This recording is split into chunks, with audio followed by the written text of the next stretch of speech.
Hi, and welcome back to the Mod Mentality Show. I'm Chris Lucian, and my co-host is Austin Chadwick. And today we're going to talk a little bit about Chesterton's fence. I hadn't really heard that before Austin had brought it up. So maybe Austin, you want to jump in and we can have a discussion around it.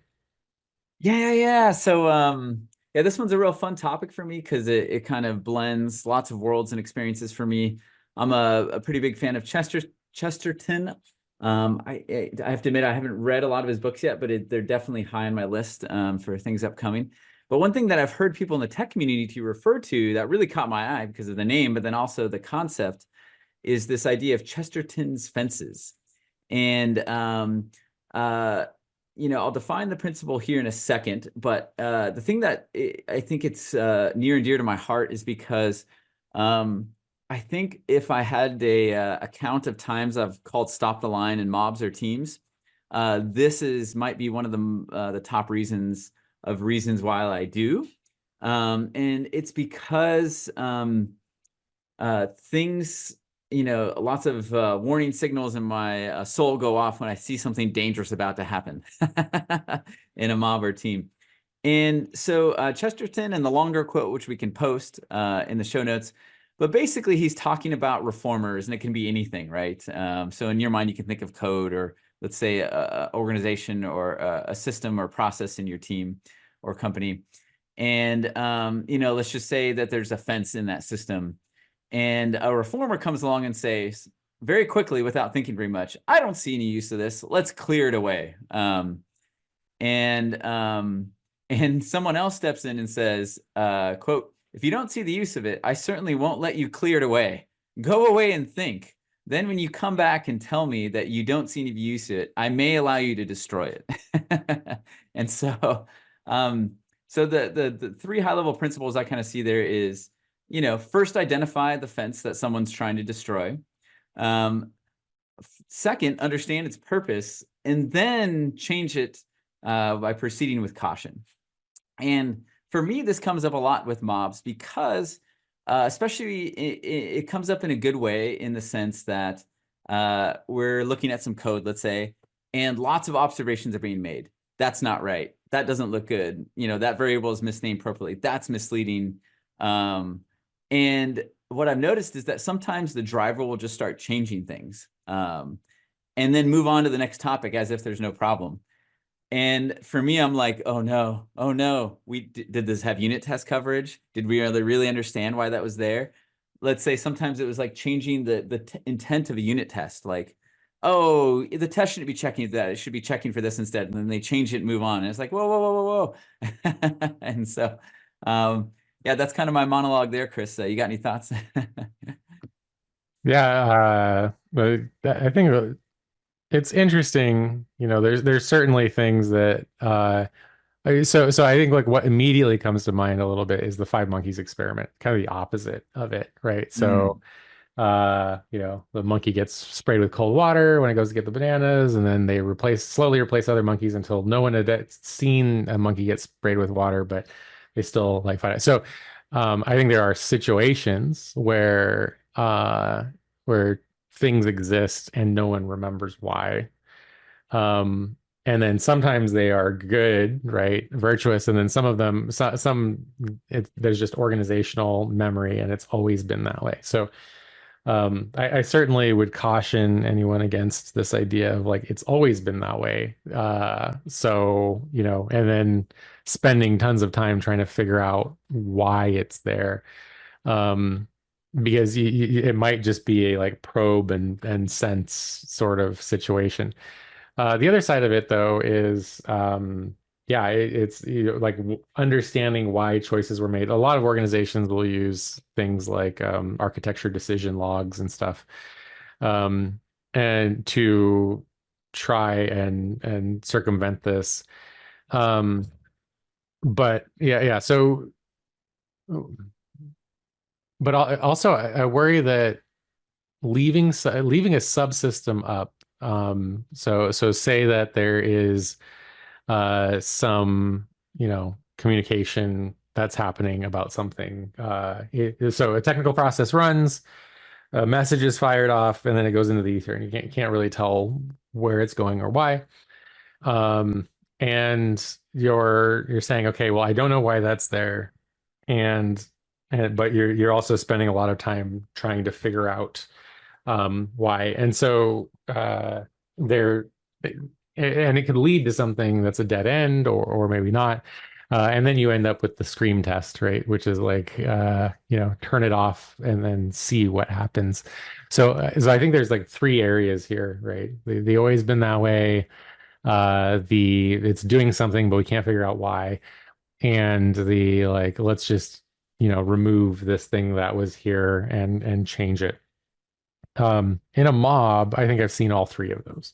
Uh, so, mobbing with teammates, it's like, hey, we don't need this old framework in here, or like we can just upgrade. So like there was a framework, and it was working with somebody, and they're like, okay, let's just wholesale upgrade this. And rather than taking like, little by little steps and kind of probing the system and everything like that, uh, there was just this large scale upgrade, and then it ended up failing terribly, because there was no inspection about like why things were the way they were. Um, so, I guess what I'm getting at is that it's probably a gradient, and there Yeah. are multiple scenarios, but destroying things without understanding why they were there in the first place at all seems very hasty. So yeah, um, and hopefully it can be a discussion on a team about why things exist. But better yet, it would be nice to understand why something exists in the first place, even through some additional layered context or something. So names inside the code, so maybe the system sending that message to another system, maybe the name of the function inside it is like, tell the legacy system that we completed this operation. It's like, oh, the legacy system, I know now why it's there. So I think good naming and like self-documenting code is extremely important in this regard. Yeah, 100%. Yeah, and I think you're right. I think there, like any principle or concept, it can be overused or abused, right? So if the, identify offense takes 5 minutes, understand its purpose, someone says, I need 6 months. Right. Right. Probably a problem, right? Then you know, and so, and maybe that could be said for proceed with caution too, right? So I guess return on investments and the juice being worth the squeeze, all those things are factors that weigh into it, that kind of maybe color that gradient you're talking about, right? Right. And I think one misapplication of this that I think you're getting at is people are afraid to change anything, and so they change nothing, right? Right.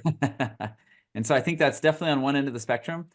And I think maybe more in the middle is applications of Chesterton's fence in a team and culture that is rapidly experimenting with lots of things in the code and in the system and in their processes and in their culture, but in safe ways, right? So maybe that's like the modern agile, make it safe kind of thing. Um, and that can Right. eliminate a lot of the problems. Two examples that come to mind to me were kind of more on the other extreme of not considering and not making it safe and just changing stuff. One that happened real recently with me was there was a fast test, but it was flaky. And after a few minutes of assessment, the team said, let's delete it. And they deleted it and moved on. And I tried to persuade them that maybe we should look into it more, that there might be a bug related to this test. And they had fairly good reasons, but I didn't feel like I was holding up the mob by stopping the line there. So I researched on my own and discovered that it covered a very important bug, and now there was no coverage for that. And so we then experimented with a way to make the fast test not flaky and capture the original intent. And I think this Right. ties back to what you were saying before really well with naming and self-documenting code and behavior-driven development. The original test, the name of the test was something like, when this flag is switched, don't do this low-level implementation thing. And it was basically like reading off the production code, which wasn't named well, right? You know? Because I think back to the original seven stages of naming, Right. and it's honest and complete, but it's not. It doesn't really convey like the level three. Right? It doesn't convey the actual meaning. Yeah. Yeah. Yeah. And it may not even been complete. Yeah. It was just, and I think, you have to trust names to a certain degree. And I think to my team's merit that disagreed with me to start with, they took the name at face value and they're like, this doesn't seem significant at all. Why are we maintaining this test Right. that is wasting our time? Right. Yeah. Um, but in this case, it wasn't 6 months to understand its purpose.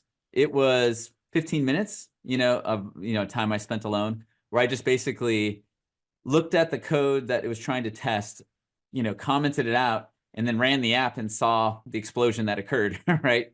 Right. And, there's a couple tricks you can do that are in Michael Feathers' Working Effectively with Legacy Code book to see the impact of something like that. Then I'm like, holy cow, the name of this test should be, follow the BDD syntax of your Yeah. choice, right? Should do X, when X. And then one I like to tack on is so that, and then you include the why. Like, Yeah. why would a product owner or a user or a customer care about this, right? Right. So that when you use feature A that you care about, it doesn't blow up in your face in this scenario, or whatever exclamatory thing will convince developers not to delete this test. you know um Yeah. Well, that's a funny point. I think yeah. I think when naming things in Hmm. code, Yeah. one thing that we should think about is convincing developers to do the right thing, and probably, in this case, the right Yes. thing was not to delete the test. Yeah. So, a good exercise is the next bit of code you write, just say like if I had no context on this, could I be convinced not to delete it? Right. Right. To be a Chesterton driven development. Yes, exactly. Yeah. Yeah. Yeah. Yeah. Yeah. Totally. And that's something that, if I look carefully at people's body language when I navigate that to be put into the test, people are like uncomfortable. They're kind of like, Yeah. why are we putting so much domain reasoning into a test name? It feels inappropriate. But I feel like we've talked about before with the ship of Theseus. Yeah. You are sending a message to a future developer, maybe Yeah. yourself in 5 years, why this matters. And if you don't communicate that well in a really concise way, you may lose them and they may do the opposite thing of what is good for the system. Yep. So Yeah, you have to have a really good headline. I totally agree with that. And Yeah. it's interesting that you know, it, so often we do want to refactor or get rid of flaky tests or whatever. Um, and and so there is often, but I think a lot of it does have to do with safety. But also, yeah, if it was named and it told you about the bug that it was Yeah. protecting against, that would be good. And so, I think generally, but I think there's also one other cool thing about your story is that it's like a merit of mobbing where it's like somebody can peel off and Yeah. do a deeper investigation and then come back and say, hey, you know what? Collectively, we might have been wrong. Let's take a look at it again. And momentum can be maintained and stuff like that. So I think it is like also calling out like a really big merit to mobbing Yeah. is that you catch things like that. Like if you weren't mobbing and you happen to not see that interaction, Yeah. you might have had to catch it in the pull request. The pull request would have probably said deleting unused test or flaky test that doesn't cover anything new, and then Yeah. um, it would have, it potentially would have made it through the system. So Yeah. I think stuff like that happens on a regular basis for when we mob. Yeah, totally agree. And I've been on the inverse side of that where, I persuaded the group to go a certain direction. Someone did research, came back to the mob, they researched solo and they're like, here's why Austin is wrong. And I'm like, yep, you're right. Yeah. Thank you for Yeah. doing that research.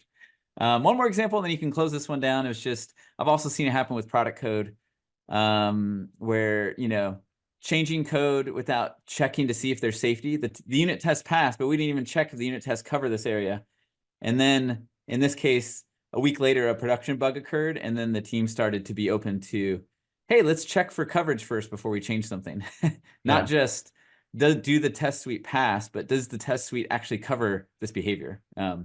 So that's been one I step in a lot to try to verbalize as a problem. But yeah, anything else? If not, go ahead and close this one down, Chris. No, that's why I like tools like Wallaby and Crunch is Yeah, like, hey, this file's uncovered and you know it right away. And so exactly. Yeah, yeah, yeah, I love finding those and just yeah, spending some time writing tests around something I'm about to change right. in a legacy environment. So Yep, for sure. Me too. all right. Well, to our audience, if you want to continue the conversation, please visit us on YouTube in the comments there. We certainly have, we look at those and reply and try and keep the conversation going. So if maybe somebody needs to hear about the Chesterton's fence analogy, adage, whatever.